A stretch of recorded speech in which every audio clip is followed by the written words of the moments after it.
Have you ever had your smartphone screen just like randomly flash green?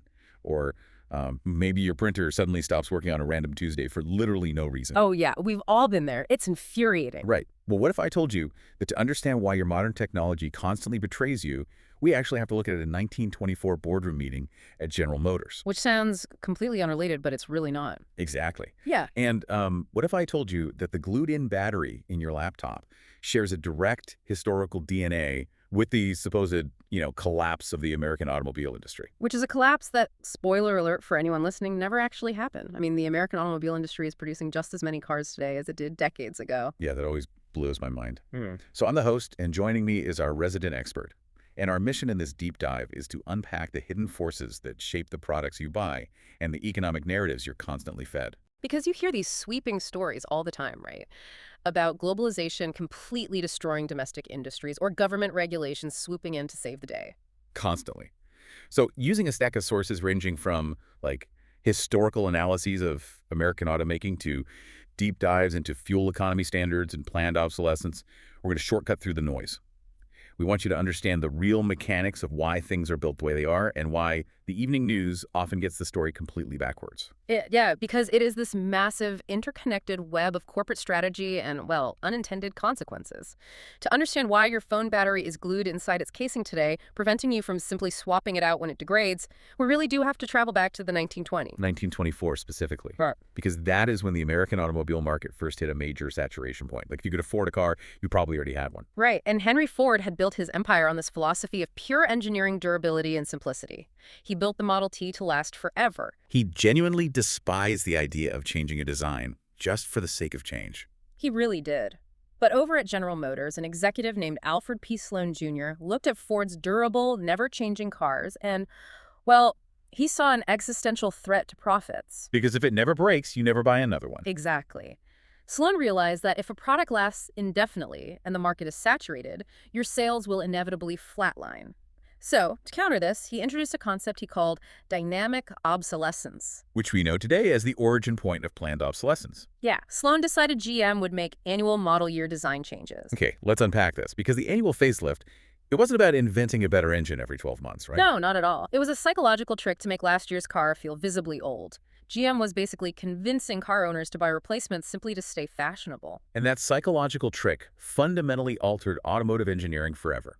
Like, GM's strategy completely crushed Ford's philosophy of simple durability. Oh, absolutely. By 1931, GM surpassed Ford in sales and became the undisputed dominant player. And the fascinating mechanical consequence of this, the really wild part, is that it forced the entire American auto industry into relying on body-on-frame designs for decades. Right, because if you have to change the way the car looks every single year, you can't really use a unibody design like the European automakers were starting to use. Exactly, because a unibody is a single structurally integrated piece. Body-on-frame meant American companies could just, rip off the outer cosmetic shell and bolt a newly styled fashionable body onto the exact same heavy steel chassis underneath. It's just a new hat on the same old car. Yeah. And that core philosophy, deliberately shortening a product's lifespan or relevance to force a repeat purchase, it mutated over the last century into the incredibly frustrating technological ecosystem you navigate today. Yeah, the sources categorize this into several distinct, highly engineered variants of obsolescence. Because if we look at planned obsolescence today, it is essentially a covert subscription model disguised as a one-time purchase. You think you're buying a blender or a printer, but you're actually subscribing to a relentless replacement cycle. That's a great way to put it. Take what the sources call contrived durability. This is when a product is engineered with a specific weak point that will cause it to fail prematurely. Right, like the Samsung AMOLED displays mentioned in our research. The mechanism of failure isn't always random. No, it's highly specific. These screens sometimes utilize suboptimal ribbon cables or thin film transistor layers that are highly susceptible to thermal degradation over time. And then, out of nowhere, a routine software update is pushed to the phone. Yep. The update might slightly alter the voltage curve or the thermal management of the device, and that tiny shift pushes the already degraded hardware over the edge. Resulting in the screen turning totally white or displaying those infamous green lines. Exactly. Or look at the prevention of repairs. This is the glued-in phone battery we mentioned. Or Apple using proprietary tamper-resistant pentalobe screws, so you physically cannot open your own device without highly specialized tools. And it's not just consumer electronics either. Not at all. You have household appliances utilizing the exact same strategy. Bosch, a brand historically synonymous with robust German engineering, was actually cited in our sources for assembling their Maxomix hand blenders with a tiny, incredibly fragile plastic latch. Oh, wow. A plastic latch on a blender drive. Yeah. And when that plastic latch snaps, which it inevitably does under normal torque, the physical interlock of the blender fails. And you cannot just buy a $2 replacement latch. Let me guess, you have to replace the whole thing. You do. The latch is integrated in such a way that you are forced to purchase the entire drive mechanism, which costs almost as much as a brand new blender. It's so frustrating. Yeah. And we see the same engineering choice in washing machines, right? Where wear-prone drum bearings are permanently sealed inside the outer drum. Exactly. The bearing is a $5 part that will eventually fail, but because it is sealed in plastic, the entire machine becomes scrap metal. Which brings us to programmed obsolescence, where the device simply, artificially disables itself. HP and Canon inkjet printers are notorious for this. Yeah, they employ smart chips on the ink cartridges. And the chip doesn't always measure the actual physical volume of ink left. Right. Sometimes it just counts the number of pages printed or looks at an undisclosed expiration date hard-coded into the software. And once that arbitrary threshold is reached, the printer shuts down the cartridge, or even disables the scanning function of the machine entirely. While perfectly good ink is still just sloshing around inside. It's wild. Yeah. And tying it all back to Alfred P. Sloan, we have perceived obsolescence, the pure fashion cycle. Like Apple releasing an S-model iPhone with 0 major hardware upgrades but introducing a new color, like rose gold, so that your peers immediately know you have the newest device. Or companies like OnePlus releasing a new handset every 6 months, rendering your perfectly functional, slightly older phone psychologically obsolete. So automakers essentially invented this constant, relentless need for change. But how did that pressure cooker environment impact the American auto industry itself? Because building massive infrastructure to support annual cosmetic upgrades, that turned American car makers into absolute corporate behemoths. It did. Those behemoths achieved incredible scale, but that scale created immense internal friction. So when the industry finally hit a massive crisis in the late 20th century, a very powerful cultural narrative took hold to explain the pain. You hear it constantly, the myth, the globalization, cheap foreign labor, and imported cars murdered the city of Detroit. Right, the China shock narrative, but applied to automobiles. The story that greedy corporations shipped all the Midwestern jobs to Mexico and Japan. But our sources systematically dismantle that narrative. The data shows the American auto industry didn't collapse at all. The numbers are remarkably clear on this. Recently, there were 10.5 million vehicles assembled within the United States in a single year. And if we look at the pre-NAFTA era, dating back to 1969, what was it? The annual average was 10.3 million vehicles. Domestic production volume has fully recovered and stabilized. Furthermore, the economic value generated by those vehicles, the real value added to the economy, is at an all-time high. And employment has stayed remarkably consistent too. Today, the U.S. auto industry employs roughly 1 million workers. And between 1950 and 1993, which everyone considers the golden age of American manufacturing, it averaged 1.1 million workers. The industry as a whole just isn't dying. The tragic deindustrialization of the city of Detroit, however, is very real. But attributing that local collapse to globalization requires ignoring the timeline completely. Completely. Auto employment within the city limits of Detroit actually peaked in 1950. Wow. 1950. Yeah. By 1970, long before Japanese imports were a serious competitive threat to General Motors, Ford, and Chrysler, Detroit's auto employment had already fallen by more than half. Wait, so the call's coming from inside the house. If the industry as a whole was stable, but Detroit was bleeding jobs in the 50s and 60s, where were those factories going? They were migrating internally within the United States. The Big Three started decentralizing their production, moving massive plants out of Detroit and into the American South, as well as places like upstate New York and rural Ohio. And they were doing this decades before anyone in Michigan was worried about a Toyota or a Honda. But why? Why would these massive corporations abandon the massive supply chains they had built in their own hometown? They were trying to escape union militancy and regain control over the factory floor. Our sources point specifically to Ford's River Rouge complex in Dearborn, just outside Detroit. Yeah.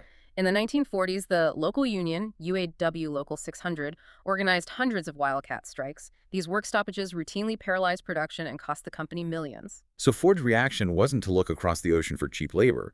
It was to look across state lines for a more compliant workforce. Precisely. Ford built a massive new stamping plant in Buffalo, New York, an engine factory in Cleveland, Ohio, and moved assembly operations to Tennessee and California. So between 1941 and 1960, the workforce at the River Rouge complex plummeted from 90,000 workers to just 30,000. Yeah, the hollowing out of Detroit was a domestic corporate strategy. It was state-by-state competition over labor costs, union rules, and tax incentives. That paints a completely different picture than the standard narrative of foreign invaders destroying the heartland. It really does. Clarifying the timeline is crucial for understanding the real mechanics of the economy. Detroit's local decline was a devastating reality for its residents, but auto employment was simultaneously expanding in other U.S. states. The total domestic industry was fine. But the industry wasn't fine in the late 1970s. The cultural memory of the late 70s and early 80s is an apocalyptic auto crash, and the history books place the blame squarely on a sudden invasion of Japanese imports. Right. But to understand the crash of 1979 to 1982, we have to look at the macroeconomic perfect storm that hit the United States rather than just looking at import figures. Because throughout the 50s and 60s, the Big Three operated as a highly comfortable oligopoly. They faced no real domestic competition, so their engineering grew stagnant. Crucially, they viewed the small, fuel-efficient car market as an unpleasant aberration and a profitless whole. Here's where it gets really interesting. Detroit was basically a dinosaur looking at a small mammal and thinking, that's a cute, unprofitable nuisance. Let's get back to building massive, heavy, gas-guzzling land yachts. Yeah, they spent millions on marketing to convince the American public that bigger was always better. And then the macroeconomic meteor hit. It hit hard. The United States suffered a massive oil shock following the Iranian Revolution, sending gasoline prices to unprecedented highs. And simultaneously, inflation was ravaging the economy. Right. To combat that inflation, Federal Reserve Chairman Paul Volcker raised interest rates to an astonishing 18%. 18%. On top of that, unemployment spiked to nearly 11%. I mean, nobody is financing a new land yacht at an 18% interest rate. Yeah. Especially not when gas costs a fortune and you might lose your job tomorrow. Exactly. Consumer demand didn't just dip, it evaporated entirely. Domestic auto production fell by a staggering 46% in just 4 years. Resulting in over 400,000 auto workers losing their jobs. And this is exactly the window when the Japanese invasion supposedly occurred. Japanese market share in the U.S. spiked from 20% to 31%. But the underlying mathematics reveal a different story. Yes. The sources emphasize that total Japanese import sales didn't actually explode during those years. They went from about 3.1 million vehicles to 3.3 million. So it was just a marginal increase in raw numbers. Their percentage share only spiked because the denominator, the total size of the American domestic market, shrank so violently. Exactly. The pie got cut in half, and Japan's slice stayed roughly the same size, so mathematically, their share looked massive. And we know imports weren't the primary weapon causing the damage because domestic truck sales, which faced almost zero foreign competition at the time, actually fell much faster than domestic car sales. It was a pure demand collapse. The Japanese automakers simply held their ground because they had spent the previous 2 decades perfecting exactly what the American consumer suddenly and desperately needed: cheap, highly reliable, fuel-efficient, small cars. And this wasn't an accident. They were supported by their government's industrial planning, specifically MIT, the Ministry of International Trade and Industry. Right. Companies like Toyota and Honda had focused relentlessly on lean manufacturing and quality control.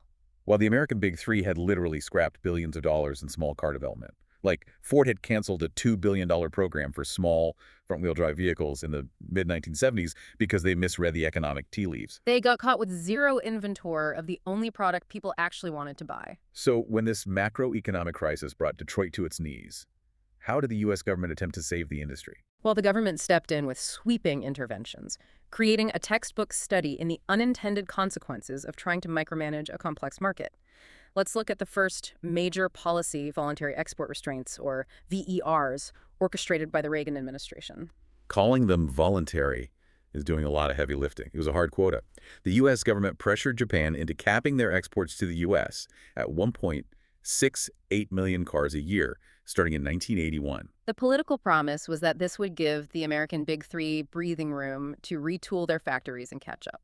But the mechanism of a quota like that is fascinating because during the depths of the recession in 81 and 82, the VER had almost no impact. None. The American economic collapse was so severe that Japanese companies likely wouldn't have found buyers for more than 1.68 million cars anyway. So the quota only began to severely restrict the market after the U.S. economy recovered in 1983 and 1984. Wait, if they capped imports right as demand was roaring back, wouldn't the Japanese automakers just lose a massive amount of potential revenue? Like, if I'm Toyota, I'm furious, right? Actually, no. The Japanese automakers made billions in excess profit because of the quota. Wait, really? How? Because when demand surged, but the supply of Japanese cars was artificially legally capped, it created extreme scarcity.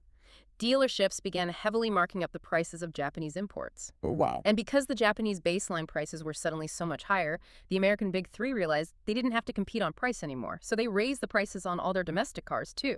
So what does this all mean?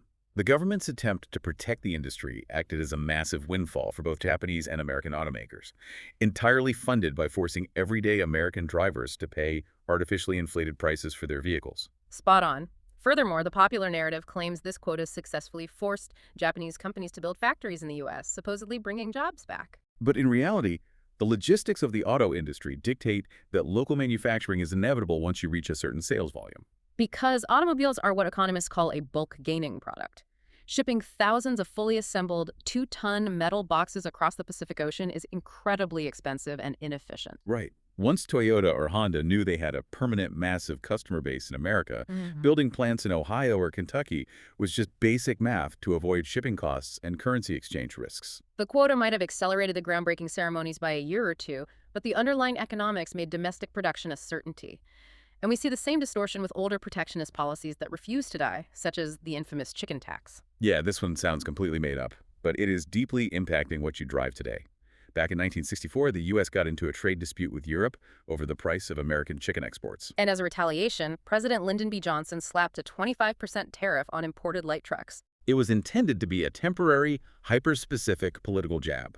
Yet over 60 years later, that 25% tariff remains fully in effect. It shields domestic automakers from foreign competition in the light truck segment, which is a major reason why American pickup trucks have become incredibly expensive, highly profitable, and entirely dominant in the U.S. market. Which perfectly transitions us to the second massive and arguably most consequential government intervention we need to look at: CAFE standards, the corporate average fuel economy regulations. These were enacted in 1975 with the noble goal of reducing America's dependence on foreign oil by forcing automakers to build more efficient cars. The intention was straightforward, but the mathematical mechanism the government chose to enforce it completely warped the automotive landscape. The regulation requires every automaker to meet an average miles per gallon target across their entire fleet of vehicles sold that year. However, the government does not use a simple arithmetic average. They use a formula called a harmonic average. This is where we need an explanation. Because harmonic averaging sounds like a minor technicality, but it is mathematically brutal if you manufacture low MPG vehicles. Let's break down the math. If you want to find the true average fuel economy of a fleet, you have to measure fuel consumed over a specific distance. Okay. Imagine an automaker builds one truck that gets 10 miles to the gallon and one small car that gets 50 miles to the gallon. A simple average says the fleet gets 30 mpg. Right, simple math. But if both vehicles drive 100 miles, the truck burns 10 gallons of gas. The small car burns 2 gallons. Together, they drove 200 miles and burned 12 gallons. Oh, I see. Divide 200 by 12, and the actual fleet average, the harmonic average, is only 16.6 mpg. I have a good analogy for this. It's like forcing a high-end steakhouse to lower the average calorie count of its entire menu.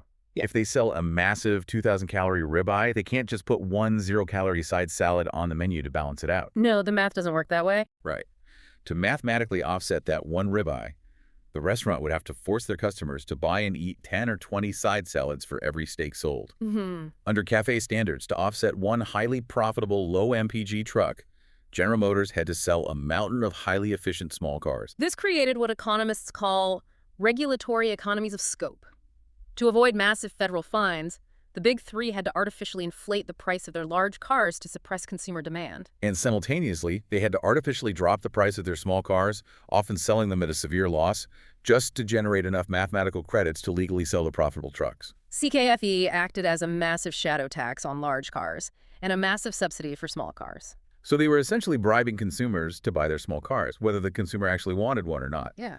But if you artificially lower the price of small cars, making them incredibly cheap to buy and cheap to operate, doesn't that just encourage people to drive more? The data suggests it did exactly that. Because the marginal cost of driving dropped so significantly, some economic models indicate that CAFE standards actually increased total overall auto sales and vehicle miles traveled. Wait, so a law explicitly designed to save gasoline actually incentivized putting more cars on the road driving longer distances? In many scenarios, yes. And it triggered a secondary distortion known as the scrappage effect. Because the regulation forced automakers to drastically raise the prices of large new vehicles, consumers who genuinely needed a large family wagon or a truck found themselves priced out of the new car market. So a contractor who needs a truck to haul lumber, or a family with 4 kids, can't afford the artificially expensive 1982 model. So they just hold on to their old, incredibly inefficient, heavily polluting 1974 V8 land yacht for 5 or 10 extra years. Exactly the opposite of the intended environmental goal. The regulation inadvertently kept the worst gas guzzlers on the road much longer than the free market would have permitted. Wow. Meanwhile, a company like Chrysler, which happened to be building mostly smaller, efficient vehicles like the K-car during that era, found themselves sitting on a goldmine of excess CAFE credits.